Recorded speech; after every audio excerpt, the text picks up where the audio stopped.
اعوذ باللہ من الشیطان الرجیم، بسم اللہ الرحمن الرحیم، اللہم صلی علی محمد و آل محمد۔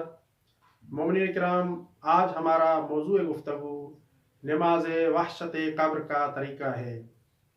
دنیا میں موجود ہر انسان اس دنیا سے جائے گا۔ جب انسان اس دنیا سے چلا جاتا ہے تو اس کے عزیز و اقارب پسماندگان جو اس دنیا میں رہتے ہیں وہ اس کے ایصال ثواب کے لیے بہت سے نیک اعمال انجام دیتے ہیں۔ اس مرحوم کے لیے مجلسیں منعقد کی جاتی ہیں، اس مرحوم کے ایصال ثواب کے لیے قرآن خوانی کی جاتی ہے، اور اس مرحوم کے ایصال ثواب کے لیے خیرات فی سبیل اللہ کا اہتمام کیا جاتا ہے۔ یہ تمام کام نیک ہیں، صالح ہیں، اور ان کی بڑی فضیلت ہے۔ آپ مجلس کا اہتمام کریں، مرحوم کو اس کا ثواب ملے گا۔ آپ خیرات کریں، آپ قرآن خوانی کا اہتمام کریں، اس کا ثواب بھی مرحوم کو ایصال ہوگا۔ اس کے ساتھ ساتھ ایک مستحب عمل کہ جس کی بہت زیادہ تاکید بیان ہوئی ہے وہ نماز وحشت قبر ہے۔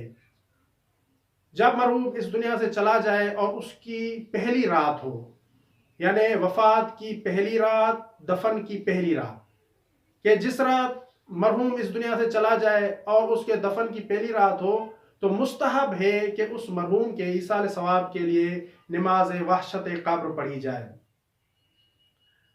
یاد رکھیں کہ یہ نماز وحشت قبر مرحوم کے دفن کی پہلی رات پڑھی جاتی ہے۔ بعض اوقات مومنین کرام سوال کرتے ہیں کہ اگر ہم کسی مرحوم کو دور شہر لے کر جائیں اور اس کی تدفین میں تاخیر ہو جائے، کچھ دن لگ جائے، کچھ دنوں کے بعد ہم اسے دفن کریں، تو یاد رکھیں جس دن اسے دفن کریں گے یا جس رات آپ اسے دفن کریں گے اسی رات نماز عشاء کے بعد آپ نماز وحشت قبر پڑھیں۔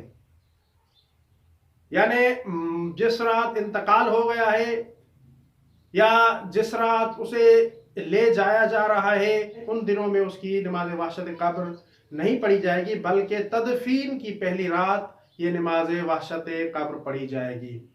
اور نماز وحشت قبر کا طریقہ بہت آسان ہے۔ تقریباً تمام مومنین کرام نماز وحشت قبر کا طریقہ جانتے ہیں اور اپنے مرحومین کے لیے نماز وحشت قبر کا اہتمام کرتے ہیں۔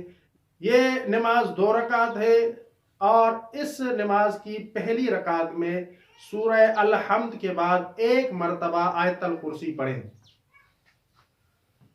1 مرتبہ آیت الکرسی پڑھنی ہے، اور دوسری رکعت میں سورہ الحمد کے بعد 10 مرتبہ سورہ قدر یعنی انا انزلناہ فی لیلۃ القدر اس سورہ کی تلاوت کریں۔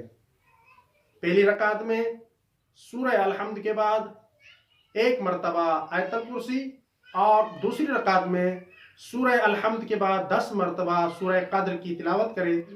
اور جب آپ یہ نماز پڑھ لیں تو نماز پڑھنے کے بعد 1 مرتبہ درود پڑھیں، اللہم صلی علی محمد و آل محمد، اور پھر یہ دعا کہیں وَبْعَثْ ثَوَابَهَا إِلَىٰ قَبْرِ فُلَان ابن فلاں۔